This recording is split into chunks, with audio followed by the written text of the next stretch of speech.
The clip you're about to watch came from the Payo Time and Rams House show. We discuss the Rams with you guys live every Friday night, and if you guys would like to join us, we'd love to see you there.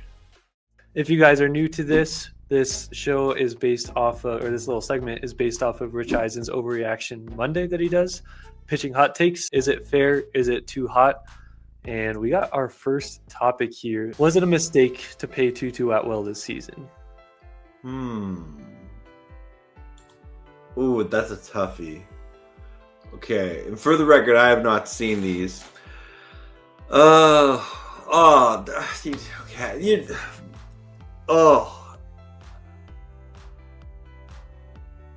No, that's an over-Rams action. It's too soon to tell. I know he's only got like one catch and like 2 targets. Or did he get a 3rd target on Sunday? I think he's only at 2. It's too soon to tell. And again, they signed him 1 year, $10 million. There also is the underrated element of Tutu as a decoy in this offense. That I know that's not something you want to pay a lot of money for, like a $10 million decoy. But I think that the way that Sean McVay has changed this offense, has planned out for Tutu Atwell. I think Sean McVay would even say he hasn't utilized Tutu as much as he would have liked. But I'm going to say that's an over Rams action. It's too soon. If ask me this question 6 games into the season, and then maybe it's maybe. But right now, I'm going to say that's an over Rams action. I definitely think that's a fair take that you have there. Definitely too early in my mind, even with how limited he's been used. I think it's fair to raise question of like, what's the reasoning behind this?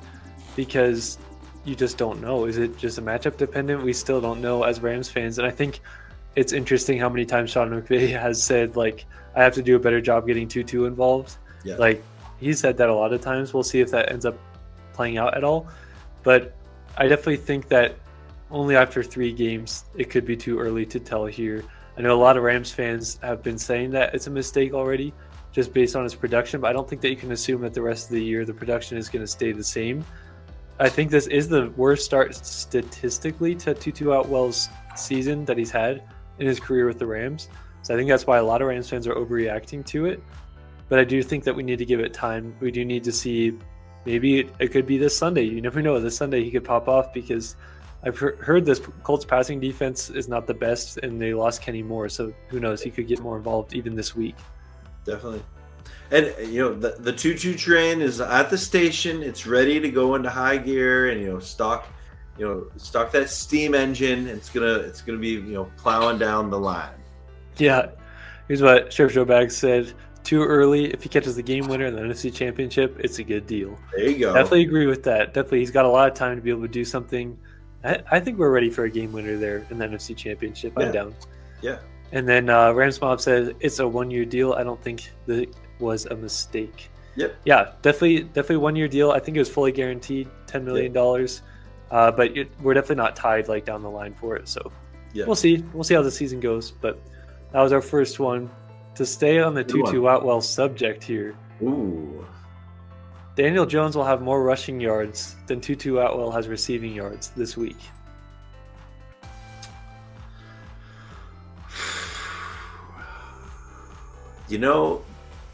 Just based on how this Colts offense is going, and we haven't seen any sign that Tutu Atwell has this big receiving game coming, I'm going to say that's not an over Rams action. As much as I don't want that to happen, Daniel Jones he's going to have more opportunities to get those rushing yards on the edges for first downs like he does.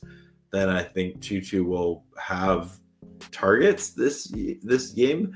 But again, who knows? Like, this could be the game where McVay's like, oh yeah, Tutu, go off. Like, we're throwing it to Tutu, bomb down the field, and Tutu's over 150 yards on the game. Who knows, right? Maybe back to 2013, Tavon Austin, that game. Oh yeah, right. Like Tutu, yeah. Oh, Rams, same page.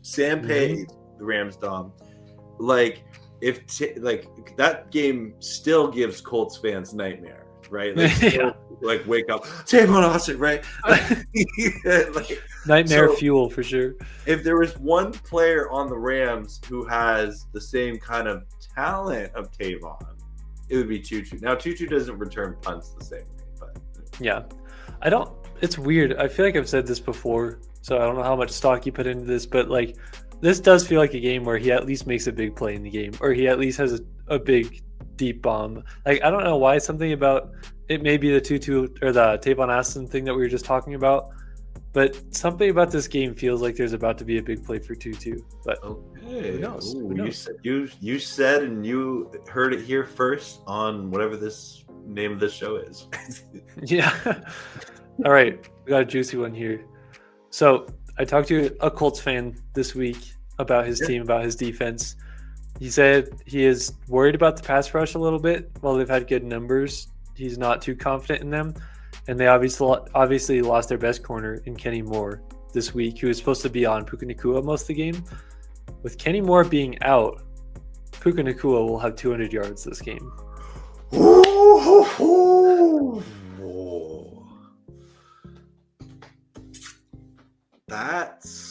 That's hot. Man, that's a hot take. You know, Puka, he's going at such an elite clip. I'm gonna say that's not an over Rams action.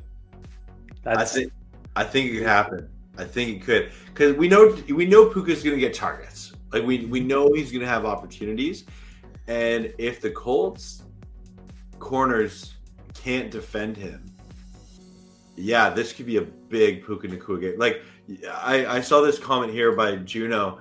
Remember the last time the Rams and Colts played? That was Puka Nacua's first career touchdown. One of my favorite Puka Nacua games ever. The walk-off. It could be. It could be. I'm going to say that's not an over Rams action for this Sunday. Something feels like this game is going to be one of those games where like the passing offense is just in rhythm to me. Yeah. I don't know what it is about that. So I could definitely see this happening. You obviously have Devontae Adams to target there too, and he's gotten his fair share. Something about this game feels like it's not out of the question. And the crazy thing is too, Puka Nacua has played some pretty good slot corners this year. And last week he played against DeJean a lot, who's one of the best slot corners in the league. And he still had his weight. Like he's still putting up crazy production. And this week I heard that the Colts signed Mike Hilton just to kind of fill in that slot role. And I think that if he's doing up against really good slot corners, I think there's a chance he has a crazy day against an older one or against somebody who maybe hasn't ever played Puka before. Yep. So that one would be fun. If we had a 200-yard day, I'm sure a lot of Colts fans would dislike Puka even more just because he had the dagger the last time they played. That would be crazy though. All right. Number 4, on a little bit more of a sad note, we know the Rams don't do great against tight ends. They do not match up against tight ends very well. Tyler Warren gets used all around in this offense, whether it's at running back, fullback, slot receiver, outside, whatever. They use him everywhere. Yep. The Rams won't be able to stop Tyler Warren. Oh, went there. Unfortunately, that's not an over Rams action, especially if this Colts offense stays in rhythm the way that it's been. I think Tyler Warren will be a big reason why the Colts score, over 30 on Sunday. Tyler Warren is a problem for the Rams. He absolutely is a problem for the Rams. And that's not an over Rams action. It's it's going to be up to this Rams defense. Maybe one of our new favorite players, Nate Landman, comes in and is able to force a fumble or something and give Tyler Warren a little welcome to the NFL moment. But yeah, we'll see. Yeah, Sheriff Joe is on the same page as me here. Yeah, you guys are thinking in sync there. Yeah, same page. But yeah, I'm going to say that's not an over Rams action, just because tight ends have kind of been annoying. Yeah, the good thing about it is Tyler Warren can still have a really good game, and the Rams can still win. Yeah, And that's the positive thing. And if this game's going to go the way a lot of us think of, like more of a shootout kind of game, yeah, Tyler Warren can have as many yards and touchdowns as he wants as long as the Rams win. That's what's most important. But definitely a guy to keep an eye on because he's, I think, second in targets and receptions for the Colts, next to Michael Pittman. So he's going to be getting the ball a lot, and they use him in a lot of different ways that most offenses don't use tight ends. So definitely think you can have both those things of like Tyler Warren has a really good game, but the Rams still win. And Totally. hopefully, if he has a good game, that's what ends up happening. yeah. All right, our fifth and final over Rams action one. Where are you going? Daniel Jones will have his first turnover this game. Ooh, he's due, right? He's due. I'm going to say that's not an over Rams action. I've been saying all offseason long, this Rams defense was built to generate turnovers primarily. I don't think it's crazy to think Daniel Jones. It's time, right? Like, do we really think Daniel Jones is going to go all 17 games with no turnovers? No. It's this absolutely would be a defense that can force a fumble or an ill-advised throw, and pick off Daniel Jones. So I'm going to say that is not an over Rams action. I agree with you. I think that this Rams defense is playing at a really high level. They're a defense that can create a turnover. This could be an interception, or it could be a fumble. It could be a strip sack. You never know. But I definitely think that it's about time for Daniel Jones to have a turnover. Yeah. And I think the kind of defense that the Rams have, I don't think it's an over Rams action to say he's going to have his first turnover this game. Yeah. So I just see here that one of our resident Dolphins fans who just loves talking about the Rams, also Grand Eye in the house, he added a 6-1 is over under reaction. Daniel Indiana Jones throws for over 300 with a 100-yard rushing running back. I'm assuming Jonathan Taylor. If we think this is going to be the barn burner game that it's going to be, that's not crazy.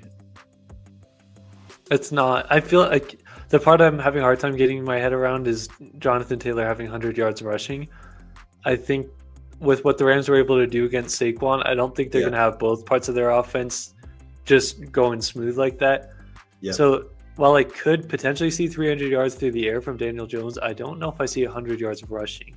Yeah. But that's a good one. That's a good one. That's a really good one. Yeah. Fair enough.